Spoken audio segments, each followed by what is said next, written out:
వినాయకుని గురించి శ్రీధర్ గారు చెప్పారు.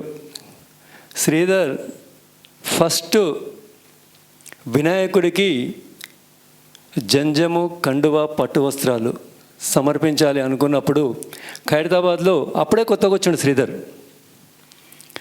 ఖైరతాబాద్లో క్రాంతి మెడికల్ అని ఉంటుంది, వాళ్ళని ఫస్ట్ శ్రీధర్ కలిసిండు. కలిసిన తర్వాత వాళ్ళందరూ కలిసి నన్ను పిలవడం జరిగింది. మేము ఇట్లా చేయదలుచుకున్నాం, మాకు అవకాశం ఇప్పియండి అని. నేను చైర్మన్ గారిని అప్పటి సుదర్శన్ గారిని అడిగితే సరే బాలకుమార్ పర్వాలేదన్నాడు.